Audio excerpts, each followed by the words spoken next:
So, hello everyone. My name is Mark Wells and I am the author of The Hidden Tales, and I'm here this afternoon with my son Tom, who has prepared some information to share with you later about some activities to do at home about this book that we've written. And the book, The Hidden Tales, Riddle of the White Sphinx, is basically an exciting mystery which has a real life treasure hunt that you can do by going around the museums of Cambridge. So what we're going to do today is I'm going to tell you a little bit about the book and how it works, and then I'm going to read you some of the first chapter, and I'll hand over to Tom and he'll take you through some of the activities you can do at home as a family. And we'll finish off with a Q&A at the end where you can ask me any questions, or Tom any questions, about how the mystery works, and ask us for some tips and tricks on how to solve the riddle of the White Sphinx. So first of all, just to explain who was involved in the making of the book.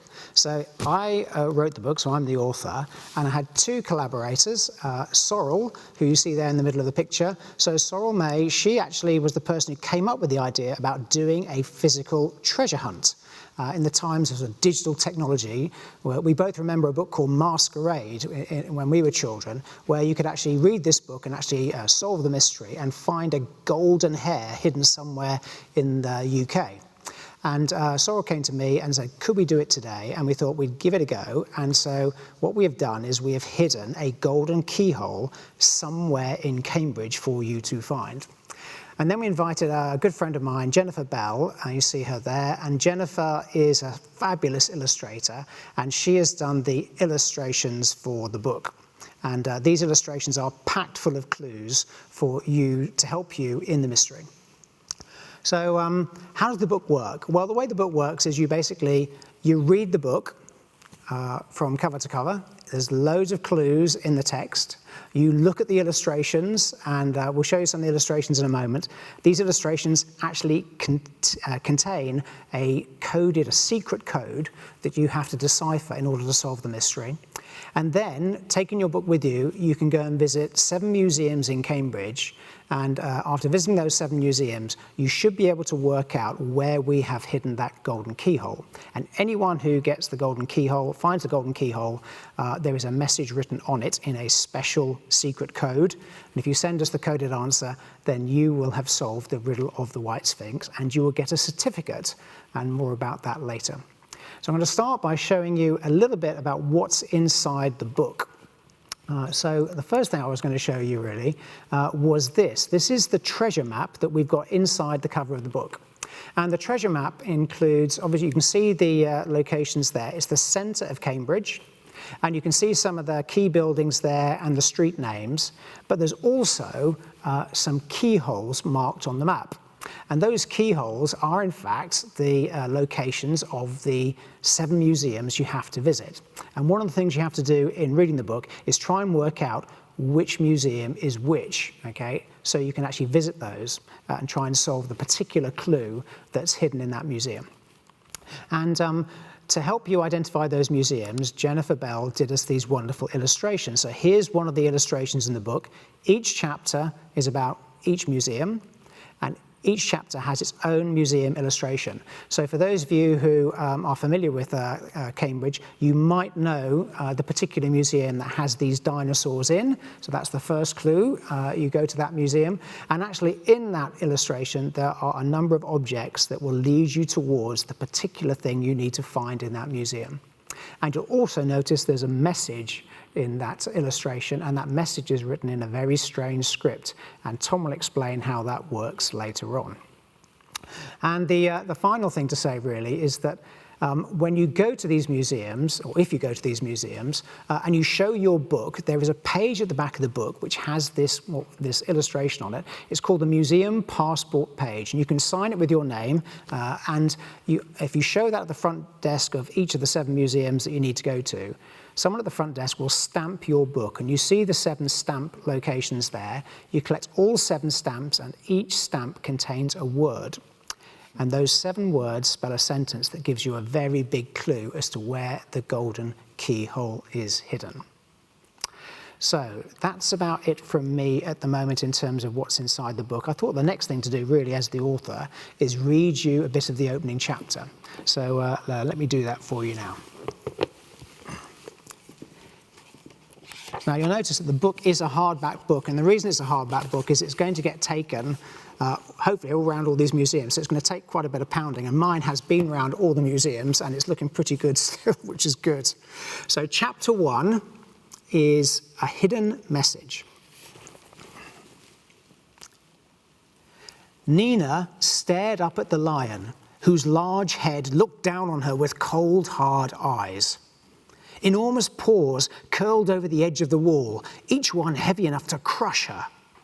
And if that wasn't worrying enough, this creature had a twin, whose massive bulk sat hunched on another outcrop, staring past her as if the presence of a small girl before them was of no consequence.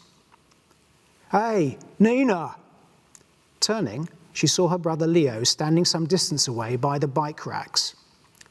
"Come on, the entrance is this way." "Okay," she replied, "just coming." The stone lions continued to ignore her. Probably a good thing, she thought to herself. Those jaws could swallow her in one mouthful. Nina ran over to join her brother, who was waiting with their parents. Leo already looked grumpy. They hadn't really felt like going to a museum on the first day of the holidays, but the alternative was a punting trip on the Cam, and with the rain forecast later, the museum seemed the better option. So with some reluctance, she and her brother had agreed to go along. "Impressive, aren't they?" said her father, nodding in the direction of the lions. "I suppose," she said. While her dad headed off to get some museum guides, her mother turned and spoke to Nina using her no-nonsense voice. "Your father enjoys this sort of thing, so please show some interest. You never know what you might find." Nina expected to find the whole thing totally boring, but decided not to share that thought with her mother. "Can we have an ice cream at the end of the tour?" asked Leo, who had noticed a sign from the museum cafe. "We'll see," said their mother, which meant, "if you behave." Their father returned clutching 4 handheld devices with headphones attached. "Here, I got us these," he said. "Audible tour guides, so you can go around at your own pace." Nina had to admit this was a smart move on her dad's part. At least now she could look at the things she was interested in rather than the stuff that her parents liked. Leo, who'd been scowling since the museum trip was first mentioned at breakfast, already had his headphones on and was examining the controls with an expert eye. Nina put on hers and looked at her brother. He pointed to a button on the device and gave her a thumbs up. She pressed it, and after a moment's static, a clear voice said, "Welcome." Leo walked through an archway into the armoury. Every cabinet was packed with an assortment of swords, pikes, spears and crossbows. There were helmets and shields, flintlock pistols and muskets. Dotted around the floor were full-size suits of armour, including one sitting astride a massive model horse. "Can you imagine how much that armour must weigh?" he said to Nina. But his sister must have been listening to the audio guide because she didn't respond. Leo scanned the channels to see if he could find the appropriate one for this exhibit, and as he did so, he heard a girl's voice whisper in his ear. "The horse tells me the armour is rather heavy." Leo turned to see who the girl was, but there was no one there. He looked at his sister. Nina was standing absolutely still, staring back at him, her eyes wide. "Nina, did you hear that too?" he asked. She nodded. Leo looked around again, but there was no one near them. "What channel are you on?" he asked. 16. You? 9, he said, scrolling to 16. "I'm not in there," came the voice again. "I'm somewhere else." "Whoa," said Leo, looking at his sister. If it were possible, her eyes were even wider now. "Leo, there must be something wrong with the headsets," Nina said. "Don't you believe me, Nina?" said the voice. "How do you know her name?" Leo asked. "The same way I know yours, Leo," said the voice, sounding amused. "I heard you talking together just now." Around them, museum visitors moved from display to display, absorbed in the exhibits. Other than Nina, there were no girls among them. "Why can't we see you?" said Nina. "I'm a hidden." "A what?" said Leo. "I am hiding," the girl replied. "Who from?" said Nina. "Someone I'm afraid of."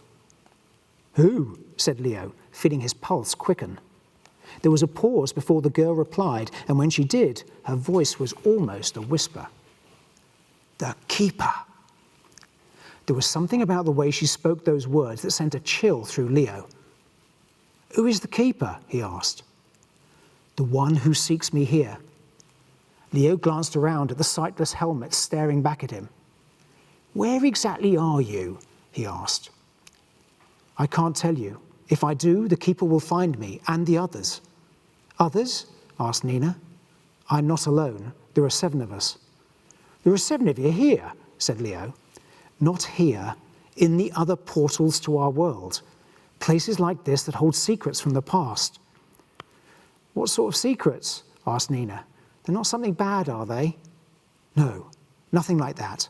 A secret possession, something that meant so much to us when we lived that we couldn't bear to leave it behind. So when our time came to move on from your world, we lingered too long and were trapped in this other place." "What place?" Leo asked. "The world of secrets." A door banged open somewhere, making him jump, and he felt a whisper of cold air brush his cheek. "Why can't you just leave?" asked Nina. "Some of us want to reveal our secret and move on, but the portals are watched by the Keeper's spies. Any who are caught trying to escape are handed over to the Keeper." "What happens then?" Leo asked. "They're never seen again. Their secrets buried with them forever." Nina gave Leo a horrified look. "Why would anyone want to do that?" "In our world, secrets are power. If we attempt to share them, they'll be taken from us." "By this Keeper person?" asked Leo. "Yes, the Keeper of Secrets." Without warning, a high-pitched wailing noise split the air, bouncing off the suits of armor around them. Nina grabbed Leo's arm. "What's that?" she yelled. "An alarm," he said, pointing to the flashing red light on the ceiling. "It's the Keeper," cried the girl. "I've said too much." There was a flurry of movement as people started streaming for the exits. Leo looked around for his parents. "I must go," said the girl. "Where?" Nina asked. "Back to my world. The Keeper mustn't find me here." Leo could hear the fear in her voice. "But how do we find you again?" he asked. "Seek the 7 portals. Find those and you'll find us and our secrets." Leo spotted their parents hurrying towards them. They were out of time. "Can't you just tell us yours?" he said. "No, then the Keeper will know me and my secret, and I'll be trapped for eternity. All I can do is leave you clues." "Clues? Where?" "In your dreams." "What?" said Nina. "I don't understand." "It's a fire alarm, children," said their father, reaching them. "We have to go to the assembly area outside." "But Dad," began Leo. "No buts, we have to go," said their father. "Your father's right," said their mother. "We can come back another time. Come along, children." Reluctantly, Leo and Nina hurried towards the entrance lobby, accompanied by their parents and the other fleeing guests. "Look for me in your dreams," the girl's voice called out. "Follow the clues." And then she was gone, drowned out by the shrill wail of the siren. Wow, thank you very much, Dad. So as Dad mentioned, my name is Tom. I am Mark Wells' son, but I am also the person who put together a whole load of activities that we have been introducing to schools, but also for people to do at home. And I'm going to talk you through some of the activities that you can do at home to get you into the first chapter, get you excited about the story, and maybe give you some hints and some tips about how you can start solving the riddle of the White Sphinx. So the first thing to mention is that we have prepared a whole Homes pack that you can download completely free from our website. The website looks a little bit like this, which hopefully you can see on your screens. And if you are a child and need to get here, just ask your trusted adult to help you get to our Hidden Tales website, which we should have linked at the end of this presentation. But once you get to our website, you should see at the top a little tab that says at home, and that'll take you through to here. So if you're a parent, it should give you a brief explanation about how the activities work, and but if you're a child, hopefully you should be able to use these packs to get into the riddle of the White Sphinx. So all the resources are on there are downloadable, so you can download them and pick and choose the ones you would like. And I'm going to explain now the kind of activities that we've prepared for you and that you can do, and hopefully that will help you start your journey. So the first activity we've got for you is a reading activity, and this reading activity is a bit like guided reading in that you get to read the first chapter, and even if you don't have the book at home, not to worry, we actually have the first chapter available for you to download. And that's the chapter that Dad's just read for you, but you can actually read that at home.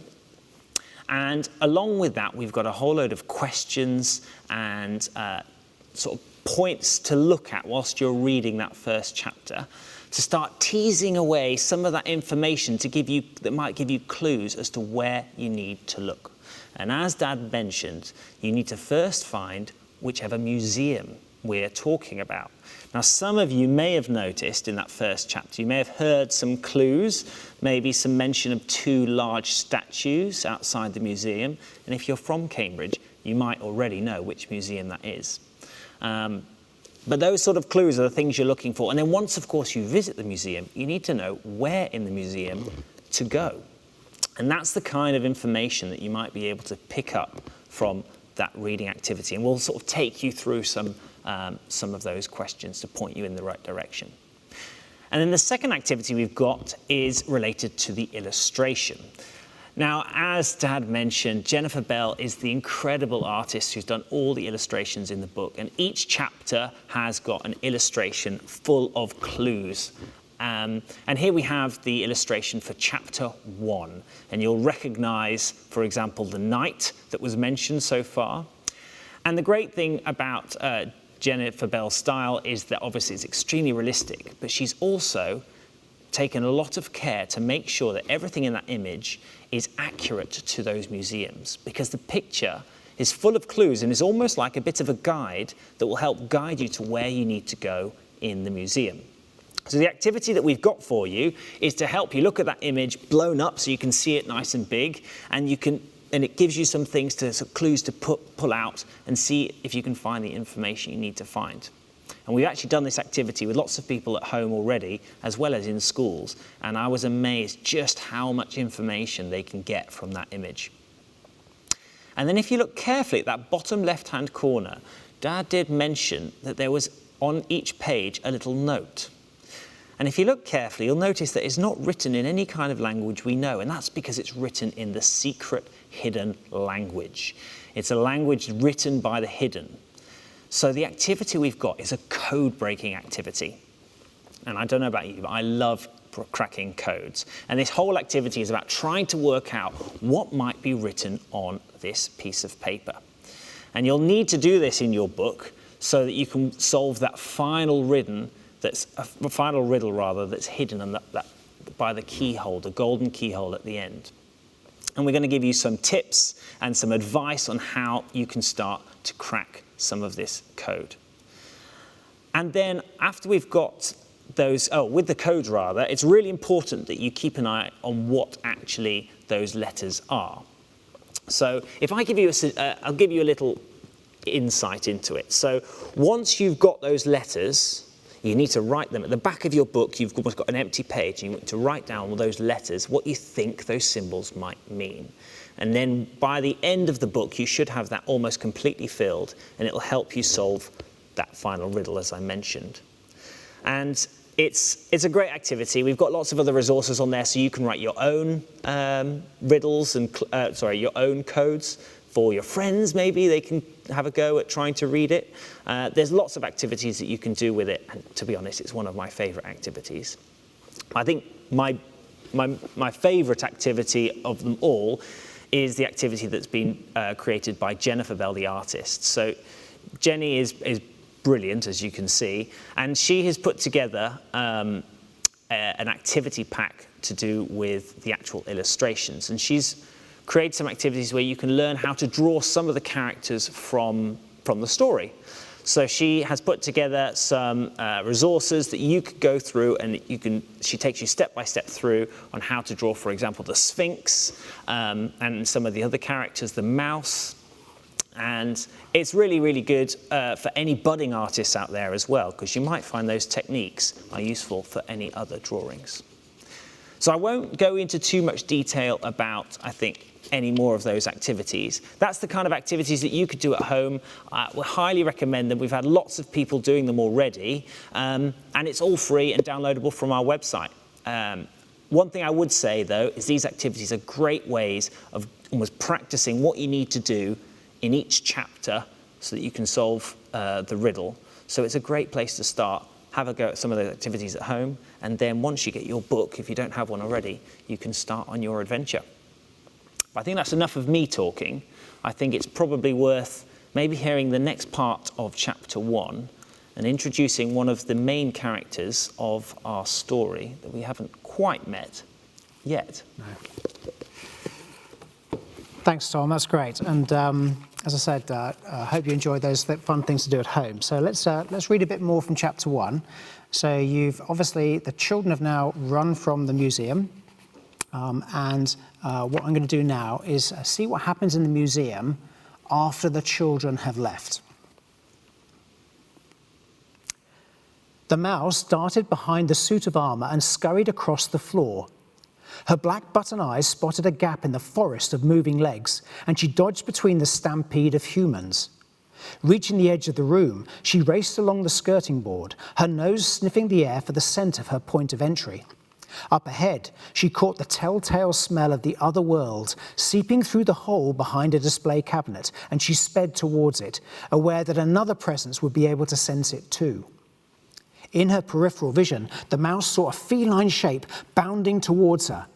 With an involuntary squeak of alarm and her paws scrabbling on the polished floor, she covered the last few inches in a blur. Darting through the gap, she felt her whiskers brush against the hole's rough edges, and then there was an explosion of pain as claws raked her hindquarters. Squealing in agony, the mouse pushed herself through the hole and dived into nothingness. Down she fell, the wind rushing past her tiny body as she twisted and turned in the darkness. Above her, the light of the museum faded into the distance, and as it did so, the mouse started to change. The grey fur covering her skin began to thin. Her legs stretched and her back straightened. Her long nose shortened, as did the prominent front teeth, retracting into gums now wrapped in full-bodied lips. Pale arms reached upwards, and a long cotton dress slipped over her head and shoulders. A heavy cloak wrapped itself around her thin frame, its material flapping behind her like bat wings in the night. Gradually, her descent slowed, and the whistling of the wind was replaced by the caress of cold, damp air that clung to her skin and hair. Still, it was a shock when she landed, the girl's feet hitting the cobbled street and pitching her forwards to fall in a heap on the floor. Fresh pain erupted from the wounds on her back where the claws had raked her, a reminder, if she needed one, that she was being hunted. Grimacing, she scrambled to her feet and lurched into a run. The alleyway was dark, and a dense mist hung in the still air. A faint glow emanated from the portal behind her, but this faded with each step as the shadows closed in. The girl felt her way along the wall, fingers scraping over the rough brickwork for the gap she knew must be there. Behind her, something large and heavy landed in the alleyway, blotting out whatever light was coming from the portal. The girl came to a halt and stood motionless, clinging to the wall, not daring to breathe. Utter silence. Then came the unmistakable sound of heavy footsteps moving with slow deliberation in her direction. Stifling a cry, the girl stumbled on, not daring to look over her shoulder as she groped along the wall, her torn fingers frantically feeling for the opening. Up ahead came the sound of voices, muffled in the mist. "Come on, you lot, this way. The keeper's after one." The girl froze. That could only mean one thing. Watchers. The keeper's spies must have been warned she was coming. Now they were bearing down on her, eager to block off her escape. "Hurry up, we don't want to miss all the fun." "I wouldn't want to be in that one's shoes." Above the din of the mob, the girl could still hear the steady tread of footsteps approaching from behind. She was trapped. In a final desperate effort, she reached along the wall and almost fell as her hands grasped empty air. Stifling a prayer of thanks, she slipped into the opening and crouched down as a press of bodies rushed out of the mist and past the place where she'd been standing only seconds before. The shouts of the watchers rose to a crescendo before their cries were cut short. In that eerie silence, all the girl could hear was her heart thumping like a drum in her chest. She willed it to be quiet. A screech of anger tore through the night, so loud and piercing that it set her teeth on edge. The wail of terror that followed was accompanied by the sound of many footsteps fleeing back towards her. The girl didn't wait to hear what happened next. Turning, she fled down the steps to the safety of the catacombs buried far below the city streets, her bare feet padding over the well-worn surfaces, as quiet as a mouse. Ooh, there we go. The next part of chapter 1. And for those people who do download the Homes pack, we'll be able to read all of this chapter, I believe, up until this point, or all the way till the end? All the way to the end. All the way to the end of the first chapter, because there's a little bit left of chapter 1. Excellent. Thanks very much, Dad. So what we'll tell you a little bit more about now is just how to go about solving the clues and where and how to sort of register the fact that you have managed to solve all of the clues. So this sheet of paper here is once again downloadable from that website, thehiddentales.co.uk. We'll leave the link at the bottom, at the end of the slides. But this is called the Adventurer's Log. So this is really useful because it means that every time you solve part of each clue, you can just jot it down on here so that you've got all of the information by the end. So if you look at that top line for the chapter 1, it says portal. And what that means is the location, the museum name. So each chapter relates to a different portal, different museum. And then underneath that, there is the hidden. And that is the character that you're looking for. And if you go to these museums and you've followed all the clues from the story and you've followed all the clues from the images, should lead you to an artifact or a person hidden somewhere in the museum. And there you should be able to write down their name. And of course their secrets, their secret object that they've left, that was really important to them, that they've left in this world. That needs to be written down there. And the last line is the actual code that you've broken. Hopefully by this point you'll have broken the code for that piece of paper and the image, and you can write that on there. But just as a way of sort of checking, next to it, if you notice on the right hand side, it's got those little numbers next to it. That's just to say how many letters are in the word. So for example, that first one where it says portal, for those of you who didn't know already, anybody who is based here in Cambridge might know that the museum with 2 big lions outside of it is the Fitzwilliam Museum. So as you can see there, it's got, I think, it's got the, is it 11? I can't see from here. 11 letters, so it's Fitzwilliam. So you'd write Fitzwilliam there. So each chapter obviously relates to a different museum. You can, once you've filled out as much as you can from home, you can go and visit the museum. And then you should have filled the whole of that sheet in, including when you go to each museum and you've collected your stamp, it will have those final words that will lead you to that final location of the riddle of the White Sphinx, the keyhole, the golden keyhole. And once you've done that, you can send a photograph in of your completed adventurer's log and the fact that you've got to the golden keyhole, and you'll receive a certificate signed by the author himself. And this is what it'll look like. It'll have your name on it. It'll be signed by Dad, as I said. And the great thing is we've had over 2,000, is it 2,000 people have taken part so far in the challenge? But I believe it's only about 41 people who have managed to solve the whole riddle in itself. So it's a very small and exclusive group of people. and I believe they have a name. Yeah, so if you solve the mystery, so everyone who goes on the adventure is hoping to solve the riddle of the White Sphinx. If you solve the riddle of the White Sphinx, you become a member of the Association of Hidden Adventurers. And this certificate confirms that membership. So it says the Hidden Tales, the Association of Hidden Adventurers certifies that Tom Wells has solved the riddle of the White Sphinx and is hereby awarded the First Order of the Hidden Tales, and signed by me.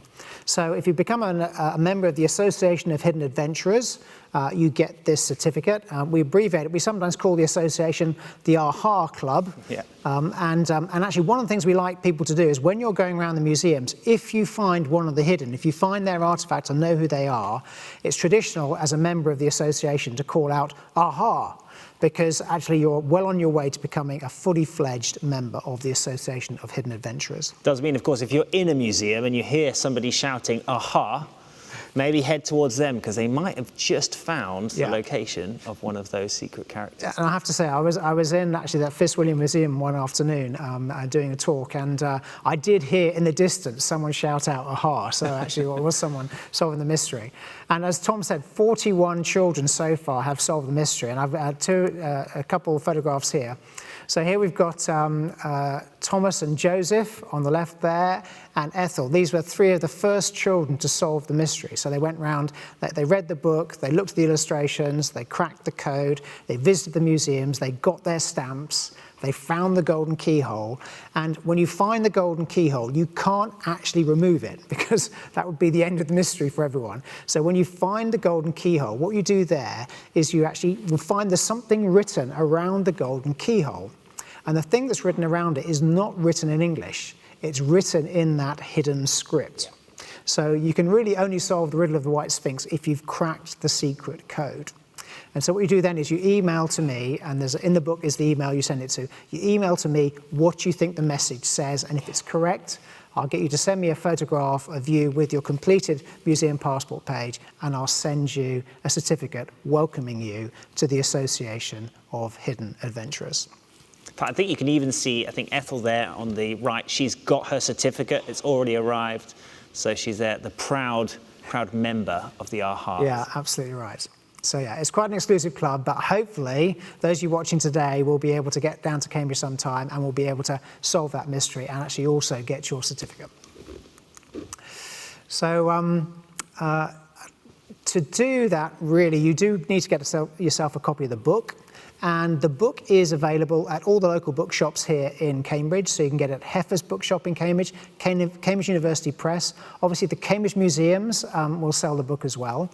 If you don't live in Cambridge and you can't get to those bookshops, you can contact us because we've got a web store on that website, www.hiddentales.co.uk. And actually, at that point, if you go on there and you order the book, we will send to your home a copy of the Riddle of the White Sphinx. And anyone who orders it through the website, I will sign it for you. So you'll get a signed copy if you get it through the website. So now, if anybody has any questions so far on how to solve the mystery, then do get in touch now. I'm happy to take any questions here. But what I'm going to do now is I'm going to read the next bit of the mystery so that you can get a sense of how Nina and Leo start solving the mystery themselves. And in this particular bit of the chapter 1, it shows you some of the techniques they use, for example, for cracking that code.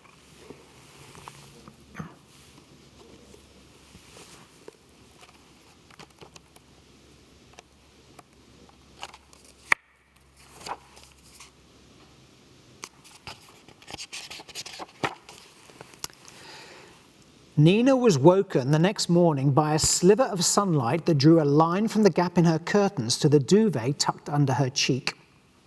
Wrinkling her nose, she kept her eyes tight shut and lay there for some time, enjoying the warmth on her face. That was when the dream started coming back to her, as if she'd seen the world through someone else's eyes. Her thoughts were disturbed by a quiet knock on her bedroom door. It creaked open a fraction to reveal Leo, still in his pajamas, peering in from the landing. Raising herself up, she waved at him to come in, and he slipped into her room, careful to pull the door closed behind him. Even in the dim light, she could see the frown on his face. "Hi," she said. "What are you doing up so early?" "I couldn't sleep, at least not after I woke up." That wasn't like Leo. He could sleep till lunchtime if their parents let him. "What's up?" she asked. He sat on the edge of her bed and examined the rope of his dressing gown. "I don't suppose you," he paused. "Had a weird dream?" Nina suggested. His head jerked up. "Yes." "With a sphinx chasing a mouse?" "You saw them too," he said, eyes bright. Nina nodded, remembering the sight of that claw reaching out for her. She shuddered. "It was the girl, Nina, I'm sure of it." "She did say she'd visit us in our sleep, I suppose." "Exactly, and that she'd leave us clues." Nina reached for a pen and her diary next to the bed. "Come on then, let's write it all down before we forget." For the next half hour, they sat together on her bed, sharing their visions of the dream. It was like trying to remember the details of a painting, the setting, colours, characters and objects, before they faded away. Nina was glad Leo had come straight away because he mentioned things like the owl, which she was beginning to forget, and she reminded him about the little Egyptian people. Nina was sure that if they went back to the museum, they could follow the trail of objects from the armoury through the various halls to where the girl was hiding. Once there, they just had to find an object that could tell them who she was. "But what about that piece of paper?" Leo asked. "It's some sort of message," said Nina. "I don't recognise the letters." "Maybe it's in the hidden's language." "Or a code, perhaps," asked Leo, sounding excited. "Remember, when Dad took us to Bletchley Park, you know, where the code breakers cracked Enigma in the war?" "Yes, but they had hundreds of people working on that. How are we supposed to solve this one?" "Didn't they start with single-letter words and go from there?" he suggested. "You're right," said Nina, thinking of the strange script from the dream. "Come on, let's give it a go." She began jotting down the symbols on a piece of paper and trying different letters under each one, noting where the same one appeared twice. By the time the children heard their mother calling them from the kitchen for breakfast, they had already identified a number of letters and had some theories about what the secret treasure might be. Now they just needed to find the girl. "So, you want to go back to the museum?" their dad asked, looking up from the newspaper. "If that's okay with you," said Nina, careful not to sound too excited. They decided it wasn't a good idea to tell their parents about the dream. "We'd only just got there when the alarm went off, and it looked really interesting. I thought I might take a look at some of the china." Leo nodded his agreement. Yeah, and I wanted to see the stuff they had from ancient Egypt."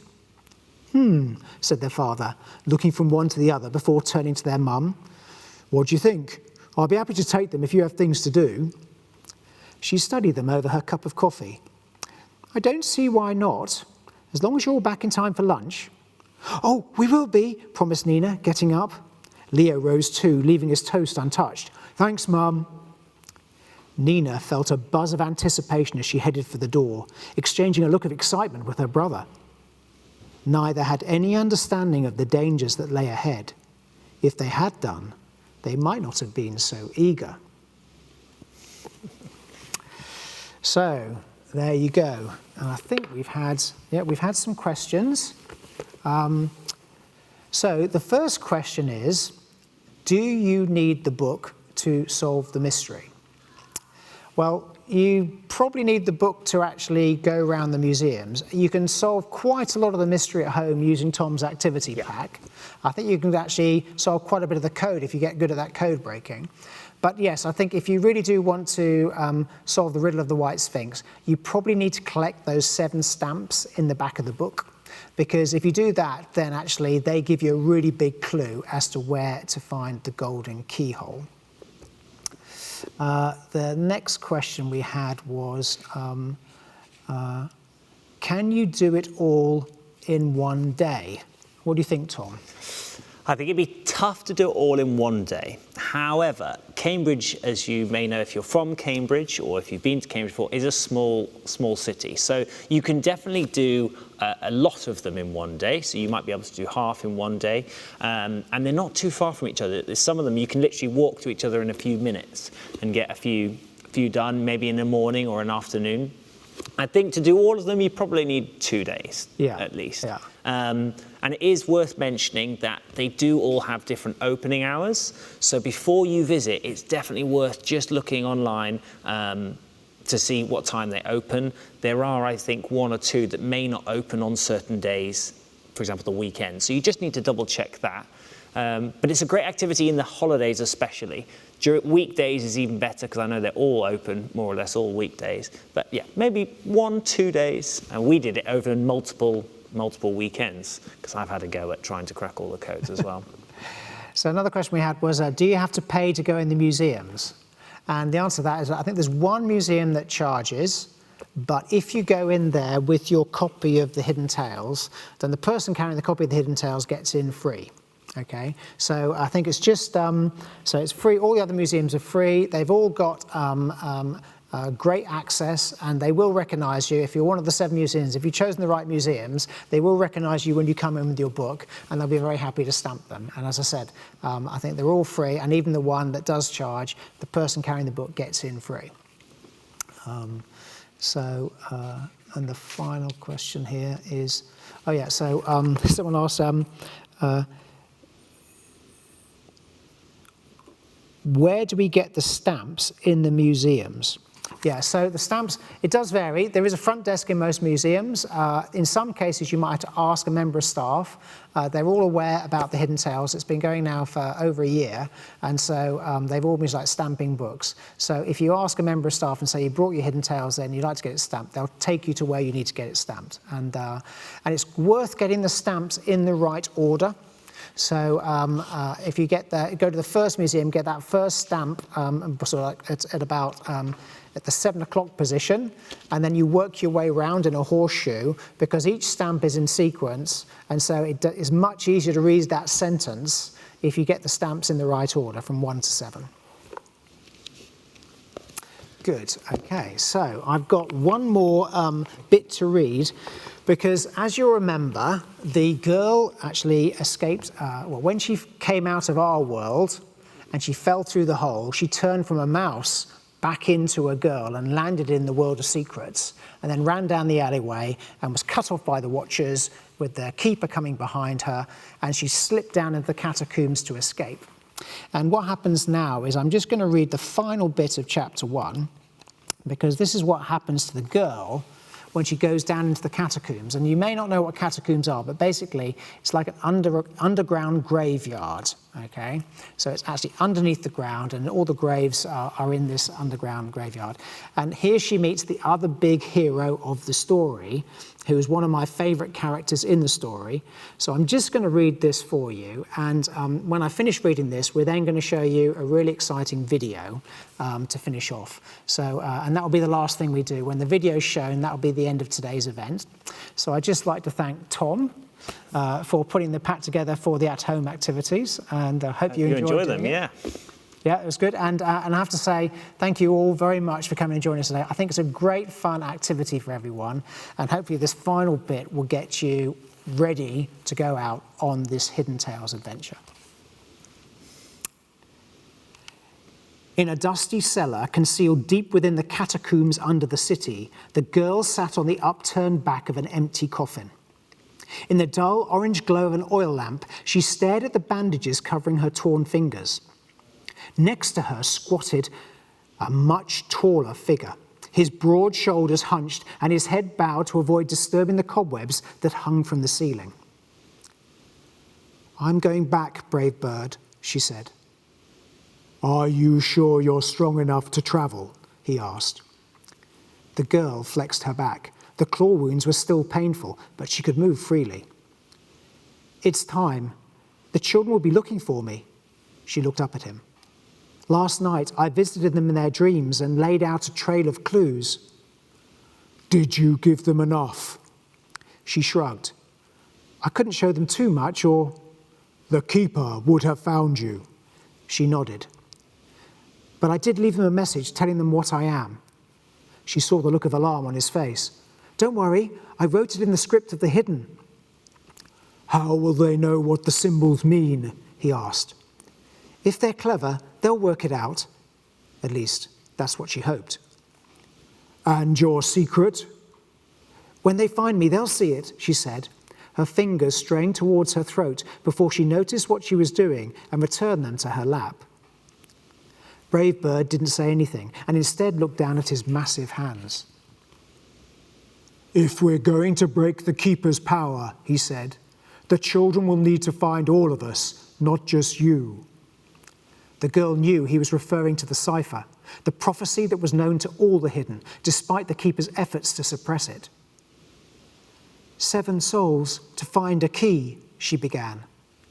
"To pick the lock and set us free," he finished. Though each of the Hidden knew those words, few, if any, dared utter them aloud. It was how the girl had found the rest of the 7. They alone had mustered the courage to invoke the cipher. Once spoken, there was no going back.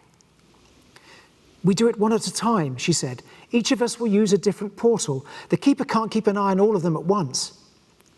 "What about the Watchers?" he said. "After last night, they will be looking for us. They won't want to let another one slip through their fingers." "We'll just have to be careful," she said. "Keep to the shadows. Use the rooftops and tunnels. Once we reach a portal, only the Keeper would risk following us in there." The big man studied her for a long time, his forehead creased in a frown. She held his gaze, knowing that they had no other choice. At last, he nodded. "Very well. I will tell the others." "Thank you," she said, reaching forward and hugging him. She felt his hands rest on her closely cropped hair, careful to avoid the wounds on her back. They sat there for a while, the girl not wanting to leave but knowing she had to. Finally, she released him and stood up. The huge man eased himself up, careful to avoid the low ceiling. "Take care, little mouse," he said. "And you, brave bird." She looked up into his hooded eyes. "When you've told the others, promise me you'll follow." Brave Bird stared down at her. He had probably never run from anything in his life. In his tribe, he had told her, you stayed to protect the weak and infirm. But he wasn't with his tribe anymore. He was here in this other world, and she needed all of the 7 to break the Keeper's hold over the souls trapped there. "Brave Bird," the girl asked again, "you will come, won't you?" "I will," he said, "when I've told the others." Feelings of relief and gratitude threatened to overwhelm her as she looked at his strong, proud features. He would not let her down, and knowing that made it easier to leave. "Remember," she said, her voice thick with emotion, 7 souls to find a key. "To pick the lock and set us free," he finished. The girl nodded, and before he could say anything, she turned and headed for the door without looking back. As she ducked under the archway, she used the back of her bandaged hand to wipe her wet cheeks before fleeing up the stairs.